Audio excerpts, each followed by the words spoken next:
الحمد لله نحمده ونستعينه ونستغفره ونؤمن به ونتوكل عليه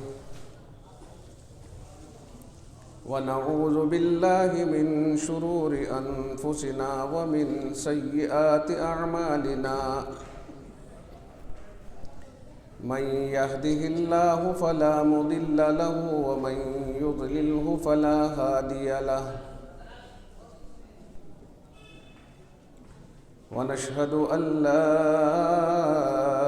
إله إلا الله وحده لا شريك له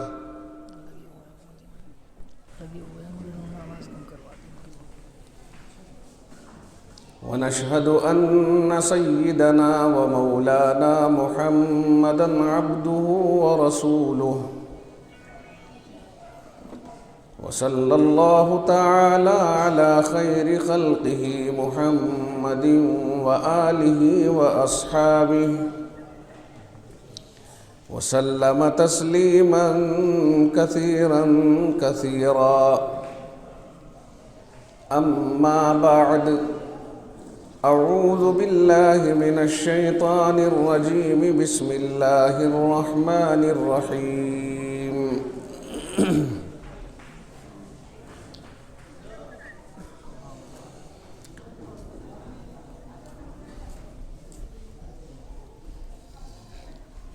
إن الذين قالوا ربنا الله ثم استقاموا فلا خوف عليهم ولا هم يحزنون صدق الله مولانا العظيم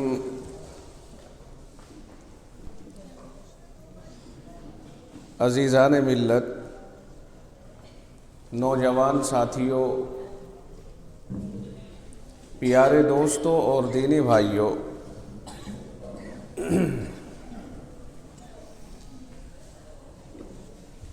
اللہ کا فضل ہے، اس کا بہت بڑا کرم ہے، ہمیں اس مدرسے کے صحن میں ماضی کی طرح پھر جمع ہونے کا موقع عنایت فرمایا اور کچھ دین کی باتیں سننے کے لیے اللہ نے ہمیں یہ وقت عنایت فرمایا، یہ اس کی مہربانی ہے۔ یعنی ہمارے لیے کوئی ایسی مصروفیت نہیں رکھی کہ ہم اس مبارک محفل سے مجبور ہو جاتے، دور ہو جاتے، شرکت سے عاجز ہوتے۔ اللہ نے یہ سب چیزیں ہم سے اٹھا لی اور اس نے ہمیں فارغ کر کے یہاں آنے کا موقع عنایت فرما دیا۔ پہلی بات میری آپ حضرات سے بہت ادب و احترام کے ساتھ یہ ہے کہ ہمارے درمیان بڑے بڑے علماء تشریف فرما ہیں۔ نام تو میں سب کے نہیں جانتا، لیکن آپ حضرات اسٹیج کی طرف دیکھ ہی رہے ہیں کہ یقیناً ایک سے بڑھ کر کے ایک شخصیت تشریف فرما ہے۔ حضرت مولانا مفتی عباس صاحب دامت برکاتہم،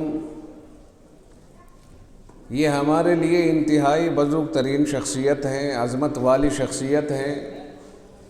بہت بڑا ادارہ ہے جو بجرول میں چلا رہے ہیں اور بہت سارے اداروں اور مدارس کے سرپرست بھی ہیں، تشریف فرما ہیں۔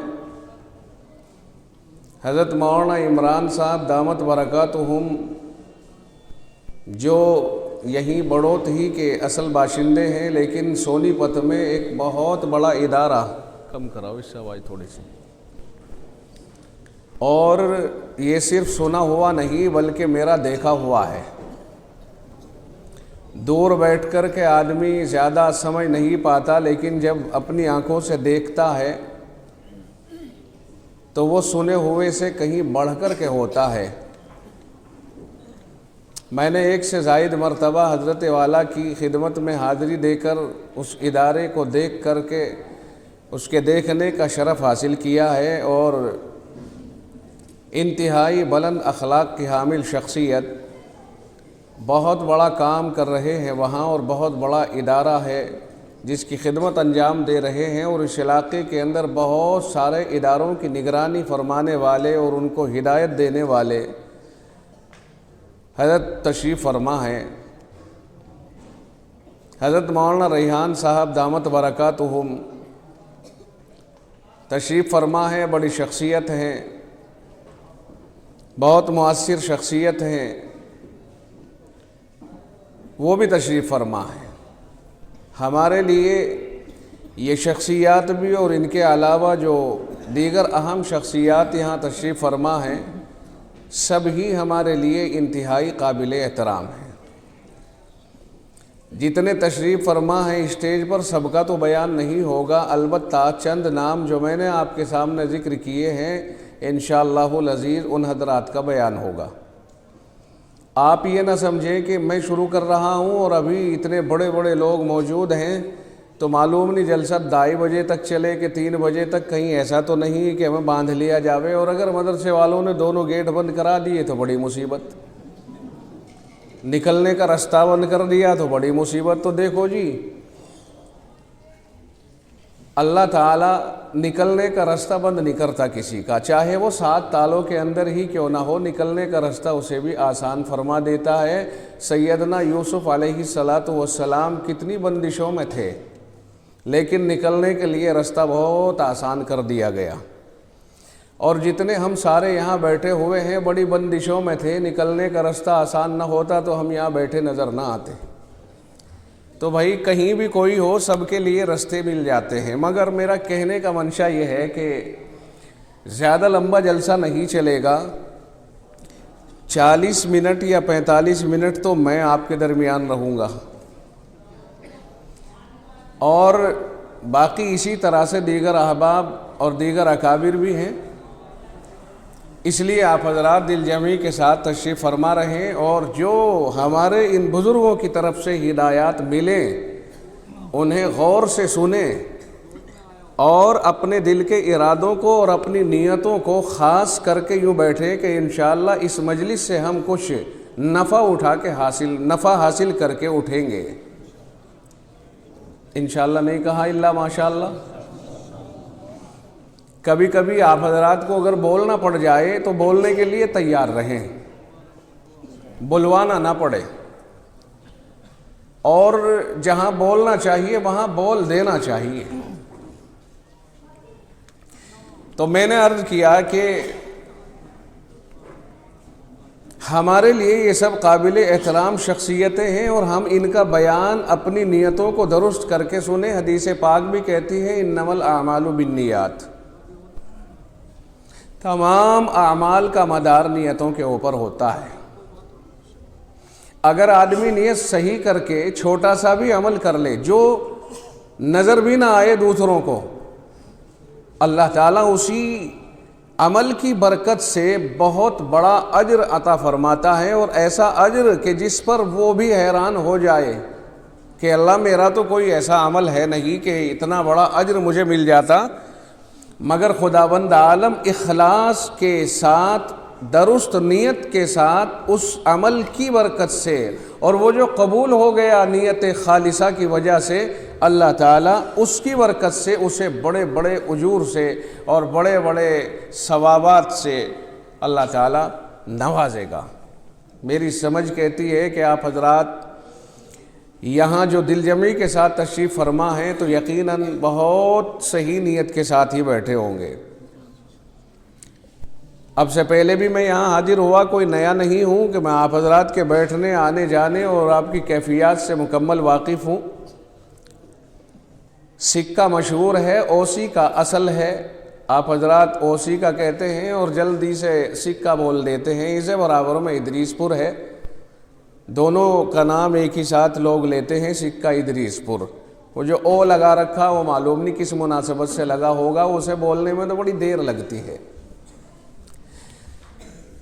اللہ رب العزت نے ہمیں ساری مخلوقات میں سب سے محترم مخلوق بنایا ہے، یعنی انسان بنایا ہے، اور دیکھو انسان کے مادے کے اندر ہی انس ہے، مادہ اس چیز کو کہتے ہیں جس سے کوئی چیز بنے، یعنی اس کی اصل اور اس کی بنیاد اور حقیقت کو مادہ کہتے ہیں۔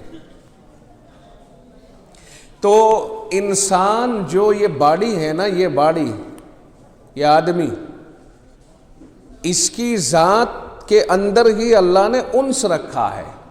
انس کے معنی ہے ایک دوسرے کو چاہنا، ایک دوسرے کو محبت کرنا، محبت کی نگاہ سے دیکھنا، قدر کی نگاہ سے دیکھنا، کسی کی توہین نہ کرنا، اس کے آداب کی رعایت کرنا۔ اور حدیث پاک بھی کہتی ہے انزل الناس علی منازلہم، فرمایا کہ جو جس درجے کا ہے اسے وہی درجہ دو، اس کے درجے کو نہ گراؤ، جو جس مقام کا حامل ہے اسے وہی مقام دو۔ اگر کوئی اس کے مقام سے کھیلنا چاہتا ہے، اگر کوئی کسی کی توہین کرنا چاہتا ہے، کسی کو گرانا چاہتا ہے، تو پہلی بات تو یہ یاد رکھیں کہ جس رب نے اپنے پیارے حبیب کے دل میں ایک مفہوم ڈالا، ایک مضمون ڈالا، اور آپ کے قلب اطہر سے وہ زبان کے اوپر آیا، مبارک زبان سے اس کا تلفظ ہوا، نبی علیہ الصلاۃ والسلام کی زبان مبارک نے اس مضمون اور مفہوم کو جو اللہ نے آپ کے قلب اطہر میں القا فرمایا تھا، اسے اپنی زبان سے یوں ادا فرمایا انزل الناس علی منازلہم، کہ لوگوں کو ان کا مقام اور مرتبہ دو، جو جس مرتبے کا ہے اس کے مرتبے سے کھلواڑ نہ کرو۔ اگر کوئی انسان دوسرے انسان کے مقام اور مرتبے سے کھلواڑ کرنا چاہے گا تو وہ اللہ اور اس کے رسول سے گویا اتفاق نہیں کر رہا ہے۔ اگر اسے رسول سے اتفاق ہے تو رسول کی بات سے بھی تو اتفاق ہوگا، اگر اسے اللہ کی ذات سے اتفاق ہے تو اللہ کی بات سے بھی تو اتفاق ہوگا۔ جو بھی رسول اپنی زبان سے کلمات ادا کرتے ہیں وہ اللہ کی طرف سے دل میں ڈالے ہوئے کلمات ہوتے ہیں، اور جو باتیں اللہ کے نبی علیہ الصلاۃ والسلام نے بحیثیت رسول ہونے کے ارشاد فرما دی ہیں وہ دو طرح کی ہوتی ہیں۔ ایک تو وہ ہوتی ہیں جو سیدھی سیدھی اللہ کی طرف سے لفظوں اور معنی کے اعتبار سے نازل ہوتی ہیں، یعنی الفاظ بھی اللہ کی طرف سے اور ان کا معنی بھی اللہ کی طرف سے متعین ہوتا ہے، اسے کہتے ہیں قرآن کریم، اور یا دوسرے لفظوں میں اسے کہتے ہیں وحی متلو۔ قرآن کریم کو سب جانتے ہیں نا؟ قرآن کریم مسلمان کے لیے تو خاص طور سے اور باقی ساری دنیا کے لیے عام طور سے ہدایت کی کتاب ہے۔ جو مان لیتا ہے اللہ سے ڈر کے اس کو تو ہدایت بہت آسان ہو جاتی ہے۔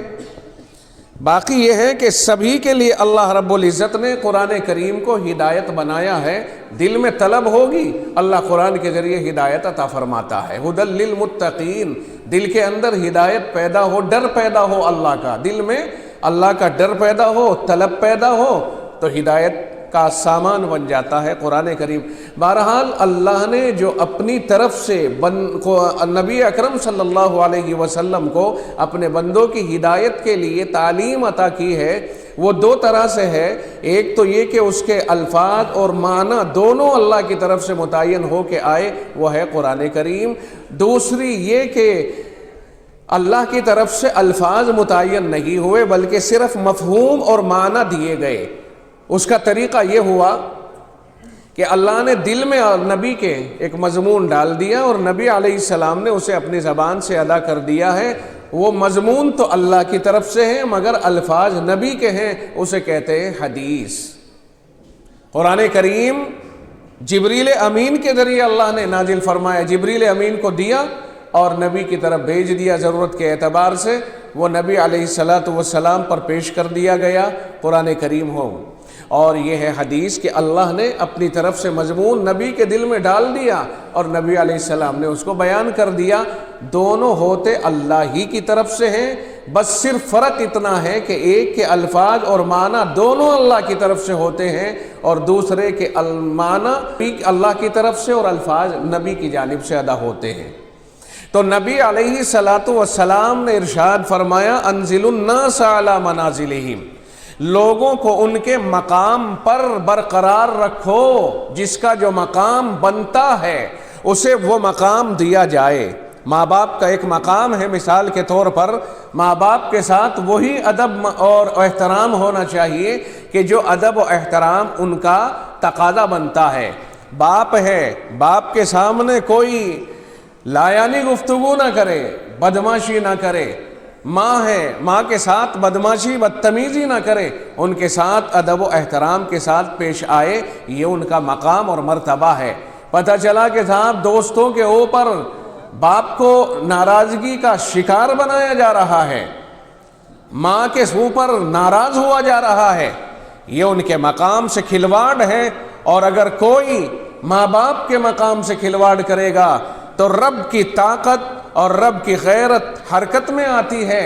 اور اللہ کے نبی علیہ السلام نے ارشاد فرمایا کہ جو آدمی ماں باپ کے ساتھ بے احترامی اور بدسلوکی کرتا ہے، اللہ تعالیٰ اسے جنت میں داخل کرنا تو دور کی بات، جنت کی خوشبو بھی نہیں سونگنے دے گا۔ حالانکہ جنت کی خوشبو 500 سال کی دوری پر جتنی دور جنت ہے اتنی دور سے جنت کی مہک آنے لگتی ہے، اللہ اس کی مہک سے بھی محروم کر دے گا۔ کیا خیال ہے اگر کوئی آدمی کعبۃ اللہ کے اندر نماز پڑھنے چلا جائے، حرم شریف میں مسجد حرام میں امامت کے فرائض انجام دینے لگے، اتنا بلند مقام پا جائے جہاں 1,00,000 نمازوں کا تو منیمم ثواب ملتا ہے، اور اگر کوئی امامت کرے تو امام کو بحیثیت امام کے جتنا تمام نمازیوں کو ثواب ملا اکٹھا امام کو ملتا ہے۔ معلوم نہیں کتنے کروڑ نمازوں کا امام کو ایک نماز کا ثواب حاصل ہوتا ہے، مگر وہ امام بھی اگر ماں باپ کا نافرمان ہوگا، یہ حدیث اس امام کعبہ کے لیے بھی ڈائریکٹ وعید کا کام کرے گی۔ امام کعبہ ہونا یہ ماں باپ کی نافرمانی کے سامنے کوئی حیثیت اور اوقات نہیں رکھتا ہے۔ آپ کی سمجھ میں آیا کہ نہیں آیا؟ میں نے عرض کیا تھا کہ انسان ہیں ہم، اور انسان میں انسیت رکھی ہے اللہ رب العزت نے۔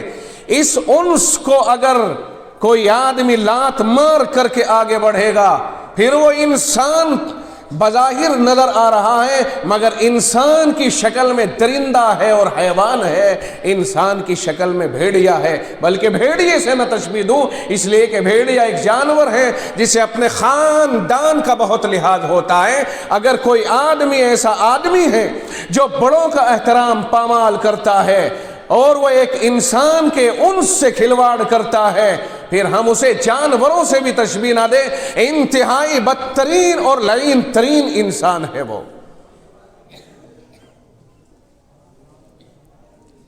ہم انسان ہیں تو اللہ کے بنائے ہوئے ہیں نا، ہم انسان اپنے ماں باپ کے ذریعے بے شک پیدا ہوئے، مگر خلاق عالم نے ہمیں انسان بنایا ہے، ہمیں کسی اور نے نہیں، ہم اپنے اختیار سے نہیں پیدا ہوئے ہیں، بلکہ خلاق عالم رب ذوالجلال ہمارا پیدا کرنے والا ہے۔ اور جس نے ہمیں پیدا کیا ہے اختیار اسی کو ہے، ہمیں کوئی اختیار نہیں ہے۔ ہم کون ہوتے ہیں کہ ہم کسی کی بے احترامی کریں، بے عزتی کریں، اس لیے کہ رب اس کا بھی اللہ ہے۔ اگر کوئی حمایتی بظاہر کسی کو نظر نہ آئے، اگر دنیا کا یہ دستور بن جائے کہ منہ دیکھی بات کرنے لگیں، اور طاقت جس کے ساتھ، اقتدار جس کے ساتھ، اسی کی حمایت کرنے لگیں، تو پھر یہ تو انسانوں کا اور لوگوں کا دستور ہوا، اور انسان کی شکلوں میں جانوروں کا اور ایک جاندار بھیڑ کا تصور ہوا، مگر خلاق عالم اس مظلوم کی مظلومیت کو دیکھ رہا ہے۔ دنیا میں کوئی اقتدار کے نشے میں، دنیا میں کوئی طاقت کے نشے میں، دنیا میں کوئی ایٹمی طاقت ہونے کے نشے میں اگر کسی مظلوم کے اوپر ظلم جاری رکھتا ہے پھر یاد رہے کہ خلاق عالم اسے کبھی نہیں چھوڑتا، اس لیے کہ سب کے اوپر رب کی طاقت ہے۔ اور مظلوم جب مظلوم ہوتا ہے اور وہ رب کے در پہ آہ لگاتا ہے، رب کے در پہ آہو بکا کر کے حاضری لگاتا ہے، تو اللہ کے نبی صلی اللہ علیہ وسلم نے ارشاد فرمایا اتق دعوت المظلوم فإنه ليس بينها وبين الله حجاب۔ اس لیے اللہ کے نبی نے فرمایا مظلوم کی بد دعا سے بچ، اس لیے کہ مظلوم کی بد دعا اور اللہ کے بیچ میں کوئی رکاوٹ نہیں ہوتی ہے۔ یہاں سے مظلوم کی بد دعا چلتی ہے، عرش پہ جا کے دستک دیتی ہے، اور وہاں رب ذوالجلال خود ارشاد فرماتا ہے میں تیری مدد کے لیے حاضر ہوں۔ اس لیے میرے عزیزو، انسان کسی کو ستانے کے لیے پیدا نہیں ہوا ہے، انسان تو انسیت سے بنا ہے، پیار و محبت کا پتلا ہے۔ مذہب ایک دوسری چیز ہے، مذہب کی بنیاد پر کسی کو مردود اور مقبوض بنانے کی ضرورت نہیں ہے۔ انسان ہونے کی حیثیت سے انسان سے محبت کرنا یہ انسان کا ایک فریضہ بنتا ہے۔ انسان سے نہیں، عمل سے نفرت کرتا ہے۔ اگر عمل غلط ہے، عمل سے نفرت ہو، انسان سے نفرت نہ ہو۔ مثال کے طور پر سیدنا حضرت عمر رضی اللہ تعالیٰ عنہ یا دیگر صحابہ جناب محمد الرسول اللہ صلی اللہ علیہ وسلم پر ایمان لانے سے پہلے نبی کی جان کے دشمن تھے اور نبی کے خلاف اسکیم بنایا کرتے تھے۔ آپ کو معلوم ہے اور آپ نے کتابوں میں پڑھا، بیانات میں سنا۔ مثال کے طور پر فاروق اعظم اپنی تلوار لے کر کے اپنے گھر سے نکلے اور یہ طے کر کے نکلے کہ آج اس مسئلے کا قلا قمع کر کے واپس لوٹوں گا، مسئلے کو ہمیشہ کے لیے ختم کر کے آؤں گا، اور آقا رحمت آمنہ کے لخت جگر امام الانبیاء صلی اللہ علیہ وسلم کو ختم کرنے کے لیے معاذ اللہ آپ کی گردن تن سے جدا کرنے کے لیے تلوار لے کر کے نکلے ہیں۔ اور پھر جو واقعہ درمیان میں پیش آیا ہے، وہ واقعہ پیش آیا، وہاں دربار رسالت میں پہنچے، ایمان کی دولت سے سرفراز ہو کے واپس ہوئے۔ یہی عمر ہے کہ جب وہ نبی کے خلاف تلوار لے کے جا رہا ہے تو بد عمل ہے۔ یہی عمر ہے جب نبی کے دیوانے بن کے واپس لوٹ رہے ہیں تو اب محبوب بن کے واپس لوٹے، اور اتنا محبوب بن گیا کہ اب جو رائے زمین پر قائم کرتا ہے وہ قرآن بن کے آسمانوں سے نازل ہو جاتا ہے۔ معلوم ہوا ذات مردود نہیں ہے، عمل مردود ہوتا ہے۔ بہت ساری ایسی مثالیں ہیں کہ فاروق اعظم رضی اللہ تعالیٰ عنہ نے 20 مقام قرآن کریم میں ایسے ہیں کہ جہاں فاروق اعظم نے دنیا میں ایک رائے قائم کی اور عرش والے نے جبریل کو بھیج دیا، وہی رائے اور وہی بات قرآن کریم بن کے نازل ہو گئی۔ 20 مواقع قرآن کریم کے اندر ایسے موجود ہیں۔ جب بات غلط ہوتی ہے تو بات سے اختلاف ہوتا ہے، لیکن ذات سے اختلاف نہیں ہوتا ہے۔ اور ہمارے یہاں پر صورتحال یہ ہوتی ہے کہ بات 100 بار سدھر جائے، ذات سے اختلاف باقی رہتا ہے اور موت و زندگی تک اس اختلاف کو لے جاتے ہیں گھسیٹ کر۔ بات سمجھ میں آ رہی کہ نہیں آ رہی؟ بات اگر غلط ہے پھر اختلاف ہے اور بات کی حد تک ہے، اور بات اگر غلط نہیں ہے پھر اختلاف کے کیا معنی ہے؟ امت مسلمہ مرحومہ ہو رہی ہے، اس وقت میں قابل رحم اور قابل ترس ہے، حالانکہ یہی امت وہ امت ہے جسے اللہ نے پوری دنیا کے لیے رہنمائی کا فریضہ عطا کیا قرآن کریم کی شکل میں، رہنما کتاب عطا کی قرآن کریم کی شکل میں، آخری رسول عطا کیا جناب محمد الرسول اللہ صلی اللہ علیہ وسلم کی شکل میں، اور یہ طے کر دیا کہ آپ کے بعد کوئی رسول نہیں، اور جب آپ کے بعد کوئی رسول نہیں تو اس امت کے بعد کوئی امت نہیں ہے۔ اور جو قرآن پر ایمان لائے، رسول کی ذات کو مان لے، اس کی ذمہ داری بنتی ہے کہ وہ ساری دنیا کی ہدایت کا سامان بن جائے۔ جس طرح کوئی ڈاکٹر بننے کے بعد لوگوں کی صحت کا خیال رکھتا ہے، لوگوں کے علاج کرتا ہے، بخار زدہ کو دوائی دیتا ہے، وہ مریضوں سے دور نہیں بھاگتا ہے، مریضوں کی فکر کرتا ہے، مریضوں کا احساس کرتا ہے، اسی طرح امت مسلمہ جب قرآن کریم پر ایمان لے آئی، قرآن کریم کے حامل بن گئے، تو اب ان کی ذمہ داری بن گئی کہ یہ تو گویا کہ ڈاکٹر کی حیثیت سے ہو گئے، اور جو لوگ قرآن کریم کے ماننے والے ابھی تک نہیں بنے ہیں وہ مریض کی حیثیت سے ہو گئے۔ اب ان کی ذمہ داری بنتی ہے ان مریضوں کا بھی علاج کرے، اور قرآن کے حاملین میں بھی اگر کوئی بدعمل ہو جائے اس کی بدعملی کا بھی علاج کرے۔ جب اللہ نے قرآن کریم کی دولت سے نواز دیا تو اب ذمہ داری بن گئی کہ قرآن کو پھیلاؤ۔ قرآن کریم کو اپنے پاس لے کر بیٹھنے کے لیے قرآن کریم نہیں دیا گیا ہے۔ ایک ڈاکٹر بننے کے بعد اگر وہ علاج و معالجہ نہیں کرتا اور وہ کھیتی کرنے لگے تو دنیا اسے کیا کہے گی؟ پاگل نہیں کہے گی تو کیا کہے گی کہ ڈاکٹر بنے تھے کس لیے؟ کلینک کھولیے، اب مریضوں کا علاج کیجیے۔ میرے بھائی، یہ امت اللہ نے امت بنائی ہے، اللہ کے نبی صلی اللہ علیہ وسلم نے اسے امت بنایا ہے، ویسے نبی صلی اللہ علیہ وسلم پوری کائنات کے نبی ہیں۔ آپ مسلمانوں کے بھی نبی، آپ ان کے بھی نبی جو ابھی مسلمان نہیں ہوئے ہیں۔ آپ کو تو اللہ نے وما ارسلناک الا کافۃ للناس فرمایا ہے، آپ سب کے نبی، پوری کائنات کے انسانوں کے نبی۔ اب دنیا میں نام کے لیے تو کوئی یہودی، عیسائی، مجوسی ہو سکتا ہے، لیکن در حقیقت وہ محمد الرسول اللہ کا امتی ہی ہے، اس لیے کہ جس وقت میں آپ نے اپنی نبوت کا اعلان کیا اسی دن پہلی تمام چیزیں منسوخ ہو گئی تھی اور لاگو محمد الرسول اللہ کی نبوت ہو گئی تھی۔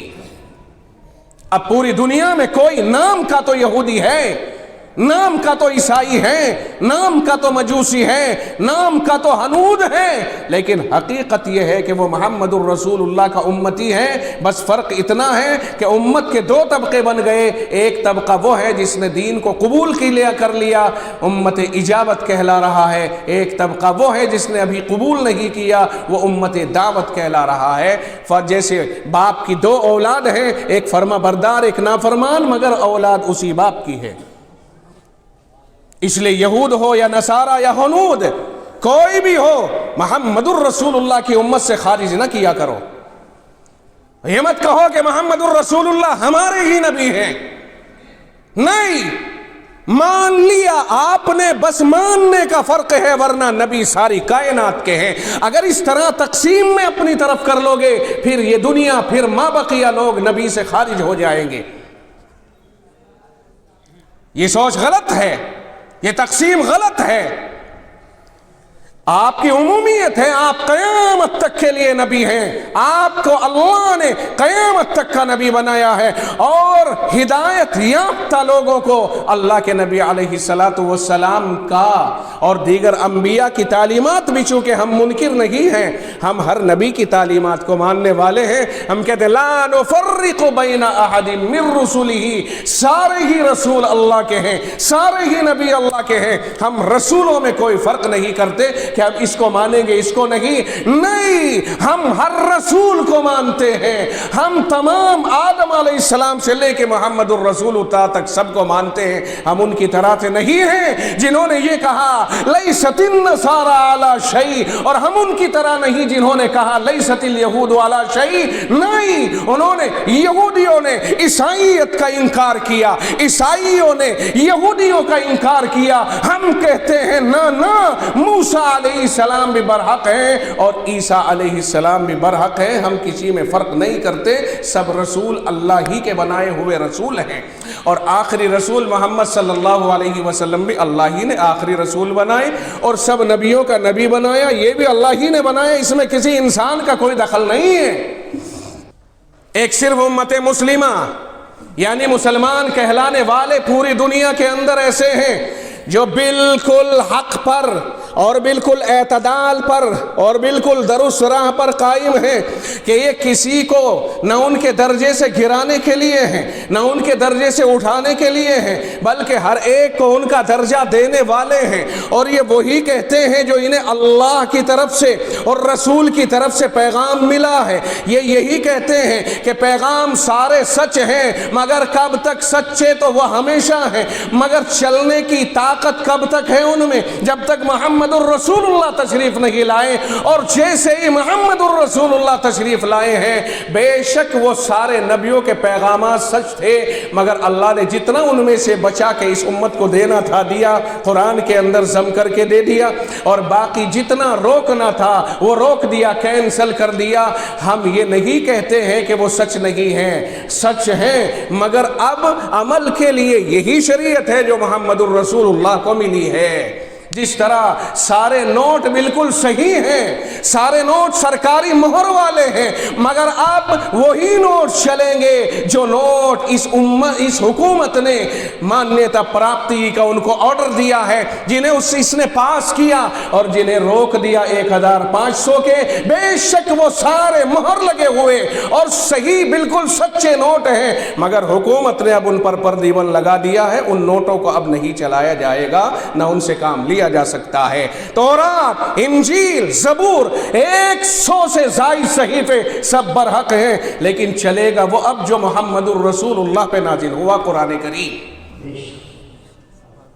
کوئی فرق نہیں کرتے ہیں ہم جھٹلا نہیں رہے ہیں، ہم اللہ کی ہدایت پر عمل کر رہے ہیں کہ چلے گا وہ جو اللہ نے چلانے کا حکم دے دیا ہے، اور کینسل وہ ہوں گے جو اللہ نے کینسل کر دیے ہیں۔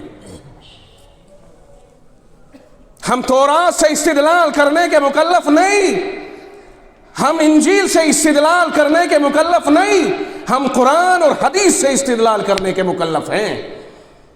ہمیں اللہ نے قرآن و حدیث کی شکل میں ہدایت نامہ دیا ہے۔ تو میں آج یہ کر رہا تھا میرے بھائی، آج اگر کوئی اعتدال پر اور صحیح راہ پر ہے تو آپ ہیں۔ آپ سے مراد وہ ہیں جو قرآن کریم پر عمل کرنے والے، اسے ماننے والے، اسے تسلیم کرنے والے ہیں۔ محمد الرسول اللہ صلی اللہ علیہ وسلم نے امت بنایا ہے، تفریق نہیں پیدا کی ہے۔ ہم نے تفریق پیدا کر لی ہے، یہ اللہ کے نبی کی ہدایت کے بالکل خلاف ہے۔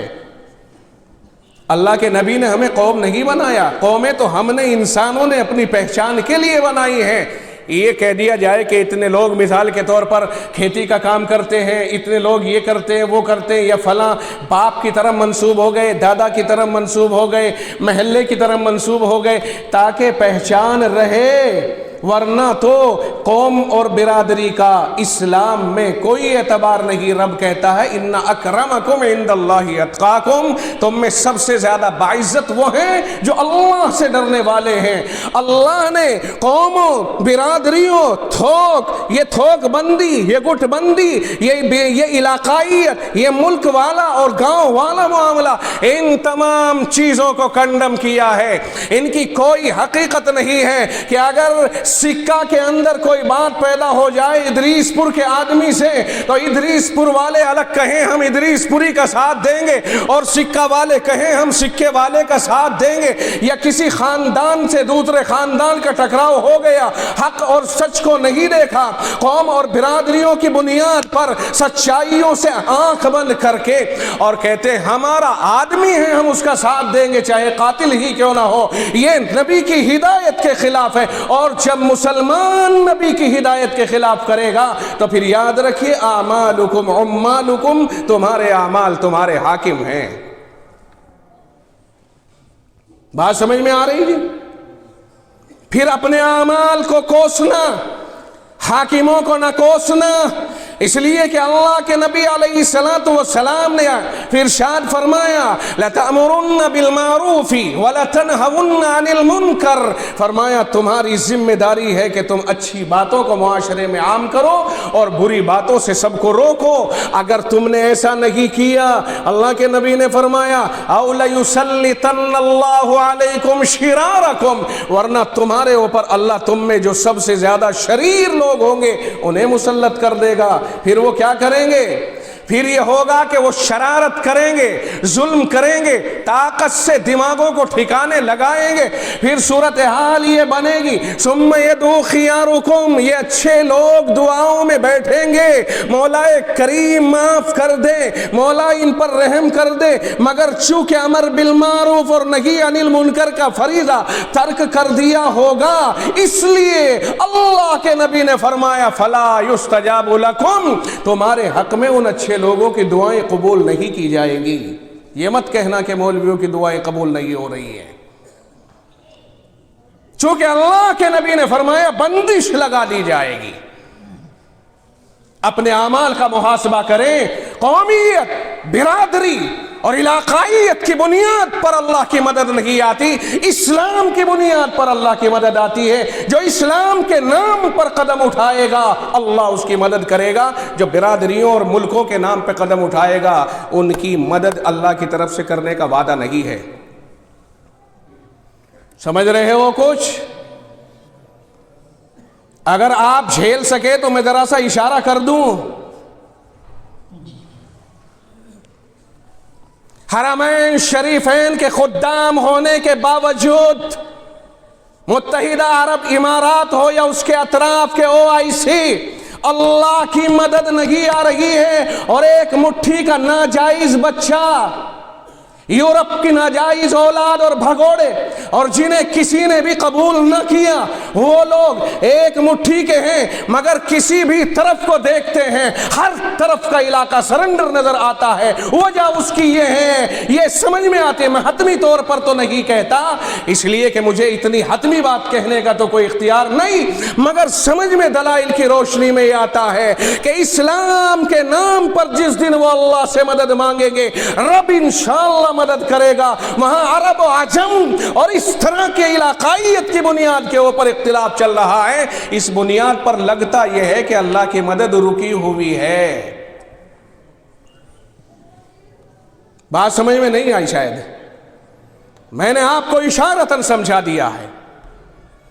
خدا کے واسطے اشارے سمجھ لو، میرے پروردگار نے محمد الرسول اللہ کو اگر آسمانوں پر بلایا تھا تو ڈائریکٹ حرم شریف سے نہیں بلکہ یہاں سے اللہ نے راتوں رات اپنے پیارے اور لاڈلے پیغمبر کو سیدھے مسجد اقصی پہنچایا تھا، اور وہاں سارے نبیوں کو جمع کر کے ملاقات کرا کے اور ان کی وہاں امامت کرا کے اور پھر آسمانوں پر بلایا تھا۔ اگر رب چاہتا انہیں حرم شریف میں اور مکہ مکرمہ میں، کعبۃ اللہ میں، مسجد حرام میں بھی جمع کیا جا سکتا تھا، مگر نہیں، انہیں مسجد اقصی میں جمع کیا تمام پیغمبروں کو، اور پھر یہاں سے محمد الرسول اللہ سب نبیوں کا امام بنا کر پھر عرش کی طرف اور اوپر کی طرف بلایا گیا ہے۔ کچھ اشارہ سمجھ میں آ گیا؟ ہلکے میں مت سمجھو، اس وقت میں ہماری ضرورت ہے آپس میں پیار و محبت۔ اگر آج کے دور میں بھی ہم پیار کے ساتھ جینا نہیں سیکھیں گے تو پھر وہ کون سا دور آئے گا کہ جب ہم پیار کے ساتھ جینا چاہیں گے؟ اقتدار کی خاطر تو دیکھا گیا ہے کہ صاحب اقتدار گڑبڑیاں کراتا ہے، مگر ہم آپس کے لوگ محلے دار خاندانی پیار و محبت سے اگر نہ رہ پائیں اور صورتحال یہ بنے کہ ہماری دولت وہاں جا رہی ہو جہاں کا تصور بھی نہیں ہونا چاہیے۔ مجھے نہیں لگتا کہ تم اس چھوٹے سے جملے کو نہیں سمجھے ہوں گے۔ اگر ہماری صورتحال یہ ہو گئی پھر مجھے بتاؤ اللہ کی مدد کہاں سے آئے گی؟ الیس منکم رجل رشید، کیا کوئی گاؤں میں سمجھدار رہا ہی نہیں کہ جس کے یہاں بیٹھ کر کے اختلافات کا حل نکالا جا سکے؟ اور یاد رکھنا، ناجائز دلالی کرنے والا نہ کبھی معاف ہوا ہے اور نہ کبھی معاف ہوگا۔ میں ہلکے لفظوں میں یہ بات کہہ رہا ہوں، ناجائز دلالی کرنے والے کے معنی آپ سمجھ گئے ہوں گے، میری بات لے کر کے وہاں پہنچائی جائے۔ اگر مجھے زخم دیے جائیں گے تو میرے زخموں کا تو علاج ہو جائے گا، میرا پروردگار مجھے کہیں سے بھی دے سکتا ہے، لیکن خدا کی قسم اس حرام خور کو، اس حرام کھانے والے کو، اسے اللہ تعالیٰ کہاں لے جا کر کے مارے گا کچھ نہیں کہا جا سکتا ہے۔ اور یہ حرام خوریاں مسلمانوں میں بے پناہ ہو رہی ہیں، گھر گھر اس میں مبتلا ہیں، یہاں تک کہ اب تو عورتیں بھی مبتلا ہو گئی۔ بہت سی جگہوں کی شکایتیں ہیں، عورتیں باقاعدہ فون کرتی ہیں، فون کر کے پھر آپ مجھے بتائیے، خود کردہ رائے علاج نیست، جس زہر پی لیا خود، کسے دوش دو گے؟ یا کن پٹی پہ رکھے گولی مار دی خود، کس کو دوشی قرار دو گے؟ میرے بھائی، ہمیں اس نبی نے امت بنایا ہے، برادری نہیں بنائی ہے۔ آپ اس وقت میں ہمارے حالات دنیا کے ایسے چل رہے ہیں کہ ہم بہت زیادہ اس عنوان کے اوپر کھل کر بھی نہیں بول پا رہے ہیں۔ ماحول نے ہمیں اتنا ڈاؤن کر دیا ہے کہ ہم کھل کر بھی نہیں بول پا رہے ہیں، اور ہمارا کھلنا نہ آپ کی مصلحت ہوگا نہ ہی ہماری مصلحت ہوگا، لیکن ہم یہ سمجھانے کی کوشش کر رہے ہیں آپ کو اشاروں میں کہ خدا کے واسطے امت بن جاؤ۔ اور میں آپ کو ایک حدیث سنا کے بات کو ختم کر دوں، میرے اکابر تشریف فرما ہے، اصل بات تو ان کی ہونی ہے۔ اللہ کے نبی صلی اللہ علیہ وسلم نے فرمایا، المسلم کجسد واحد۔ کیا جی؟ المسلم کجسد واحد، ساری دنیا کے مسلمان جہاں سے سورج نکلتا ہے اور جہاں تک ڈوبتا ہے، شمال و جنوب اور مشرق اور مغرب، جہاں خشکی کے حصے پہ انسان بستے ہیں، فرمایا آقا نے سارے ہی مسلمان ایک جسم کی طرح ہیں۔ کون جی؟ آپ بھی کہہ لو، جہاں سے سورج نکلتا ہے اور جہاں تک ڈوبتا ہے، جن جن چیزوں پہ کو سورج ہو کے جاتا ہے یا اپنی روشنی ڈالتا ہے یا نہ بھی ڈالے، ہر جگہ رہنے والا اگر اس نے اللہ اور اس کے رسول کا اقرار کر لیا، کلمہ طیبہ لا الہ الا اللہ محمد الرسول اللہ کا اقرار کر لیا، تو ہر وہ آدمی مسلمان کہلاتا ہے، مومن کہلاتا ہے۔ فرمایا آقا نے ایک جسم کی طرح ہے، ایک جسم کی طرح۔ اب آپ کا جسم ہے، پورا کا پورا جسم ہے، میں کہتا ہوں اللہ کے نبی علیہ السلام نے یہ فرمایا سارے مسلمان ایک جسم کی طرح ہے۔ اگر آپ کے ٹھوکر لگ جائے، چلتے چلتے ٹھوکر لگ گئی، ٹھیک ہے جی، انگلی کا ناخن اتر گیا، زور سے ٹھوکر لگ گئی، ایسی صورت میں آپ کی انگلی اپنے جسم کو پکار رہی ہے، ٹھیک ہے، اور آپ کا جسم آپ کی انگلی کی مدد کرے گا یا نہیں کرے گا؟ آپ مجھے یہ بتائیے، کرے گا نا؟ اگر یہ جسم انکار کر بیٹھے کہ ہم تو نہیں، بھائی ہمیں تو اس وقت میں ابھی تو جنگل سے آئے تھے، تھکے پڑے ہیں، اب تو ہمیں لے کے ڈاکٹر کے یہاں جانا چاہ رہی، ہم نہیں جاتے، ہم تو پہلے سوئیں گے، دیکھیں گے، پھر ہماری فرصت کیا ہے تب دیکھ لیں گے۔ آپ ایمانداری سے بتائیے کیا ایسا ہو سکتا ہے؟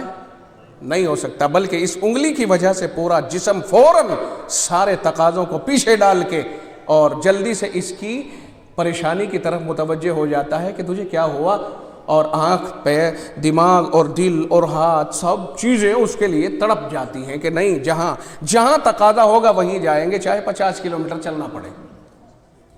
میرے نبی صلی اللہ علیہ وسلم نے یہ مثال دے کر کے ہمیں اس بات کی طرف آمادہ کیا ہے کہ خبردار، شرقاً و غرباً، شمالاً و جنوباً، کوئی بھی اگر پریشانی میں مبتلا ہو تو تمہارے جسم کے اعضاء کی طرح سے اس کا حق بنتا ہے کہ تم بحیثیت امت کے اس کی طرف متوجہ ہو جاؤ۔ اور یہاں تو اللہ کے نبی مشرق اور مغرب تک کے تمام لا الہ کے اقرار کرنے والوں کو یہ ہدایت فرما رہے ہیں، اور ہم یہاں اپنے گھر میں بھائی بھائی کا نہیں ہو رہا ہے، اولاد ماں باپ کی نہیں ہو رہی ہے، اور شوہر بیوی کے ساتھ بدسلوکی کر رہا ہے، رشتہ دار کا نہیں ہو رہا ہے، کوئی بھی کسی کا ہونے کو تیار نہیں۔ کیا ہوا؟ کیا وجہ ہے؟ یہ صورتحال آخر ایسی کیوں بنی؟ کبھی الیکشن سبب بن جاتا ہے، کبھی کوئی اور وجہ سبب بن جاتی ہے۔ آخر کیوں اللہ کے نبی نے ہمیں امت بنایا تھا؟ امت بن کے جینے کا سلیقہ کیوں نہیں رہا؟ جب تک امت نہیں بنو گے اس وقت تک اللہ کی مدد کے انتظار میں تو بیٹھے رہ سکتے ہو، لیکن در حقیقت مدد سے فائدہ نہیں اٹھا پاؤ گے۔ وآخر دعوانا